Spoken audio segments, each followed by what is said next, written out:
Hey everybody, I'm Jamie Purviance. I'm here with my friend David Leite, one of the premier food writers in America, multiple James Beard Award winner, author of The New Portuguese Table, and publisher of leitesculinaria.com. Yes. One of my favorite sites. I go there all the time for lots of good information because he knows a lot, though surprisingly, there's a little gap in his sort of culinary repertoire. In my brain, I don't really grill very well. I kind of have this little lapse in memory, so. So we're in David's backyard in Connecticut, and I'm going to show him today how to grill steak. Yes, my favorites, ribeyes. Beautiful ribeyes, and they're really just a few very simple techniques. Are you ready? I promise in about 10 minutes, you're going to grill like a master. Okay. So the first thing is really, of course, the steak itself. You know, you've got to buy good steaks. Ribeyes are wonderful because they have a lot of marbling, a little extra fat that keeps them juicy. I wonder why I like it so even if you overdo it a bit. These have a good thickness to them, and to me, that's really important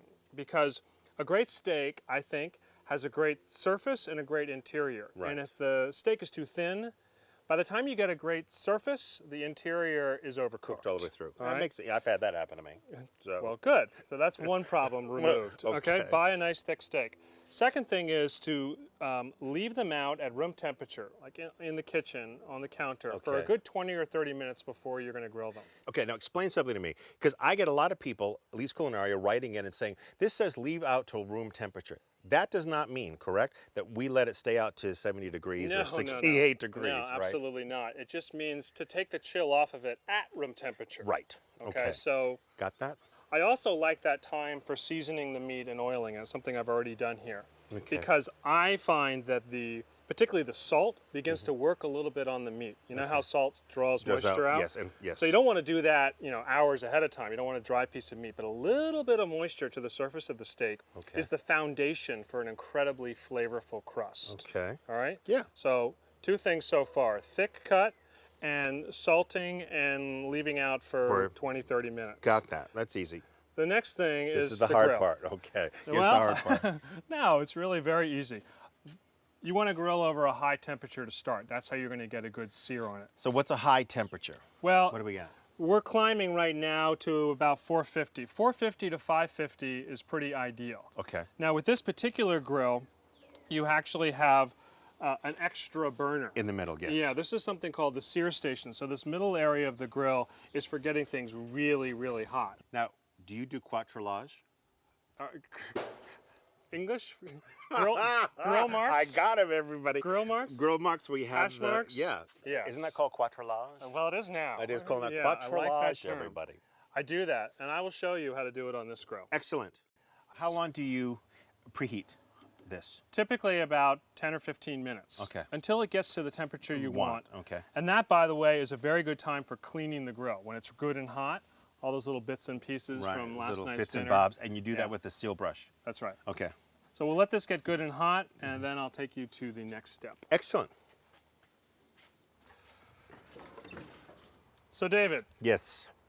steak goes on the grill. Beautiful steak. What do you think you do next? Wait, stop. Okay. It was a trick question. Oh, it was. The answer is nothing. Nothing, okay. Leave it alone, all right? You see that smoke, you hear that sizzle, those are all Sizzle. good things. That means the meat is browning really nicely. The key now is to let the grill do its thing, and it works best with the lid down. Okay. All right, all that smoke is being captured now, and it's surrounding the steak. Otherwise, it's drifting off into your neighbor's yard doing you no good whatsoever. Bringing over stray dogs.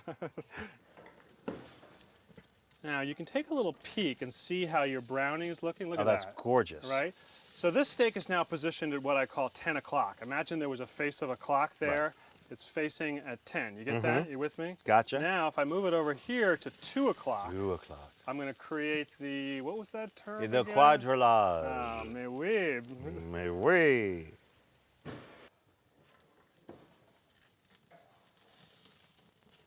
Ah, beautiful. Another minute.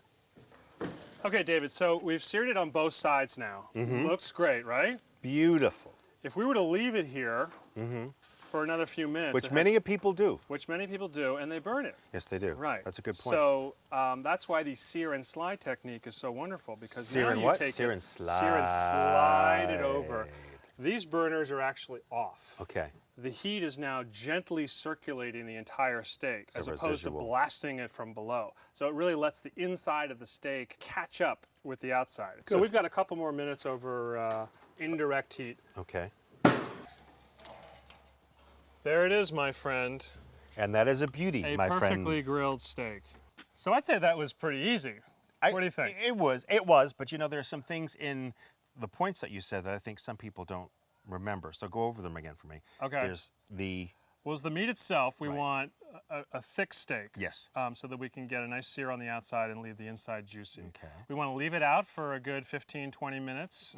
Take a chill off of it so it cooks a little bit faster. And the salt it during that time so we get a little bit of moisture on the surface. We want to sear it over very high heat to get that crust.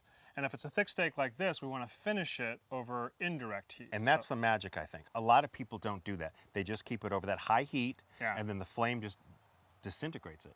It's blackens steak in the worst way incinerates possible. it. Right. That's what I meant. So you want to finish it over the indirect heat. Right. And then get the doneness down. I mean, that takes a little bit of time. You have to overcook a few steaks and undercook a few before you can really nail it. The key is once you have nailed it, you cut into the steak, it's perfect doneness, to touch the steak and just remember that. Just burn that into your memory. Sear it in, and now you'll always know what sort of firmness you're looking for. And then, you know, give it a few minutes afterward to let those juices redistribute. They all get pushed to the middle of the steak, you know, on the grill, and now you just let them ease back out, and we're left with this thing. Let's give it a taste. So let's go here.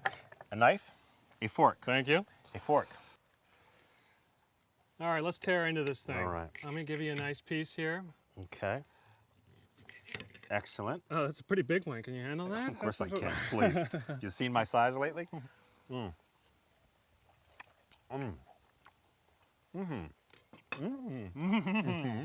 Beefy, salty, rich, smoky, caramelized.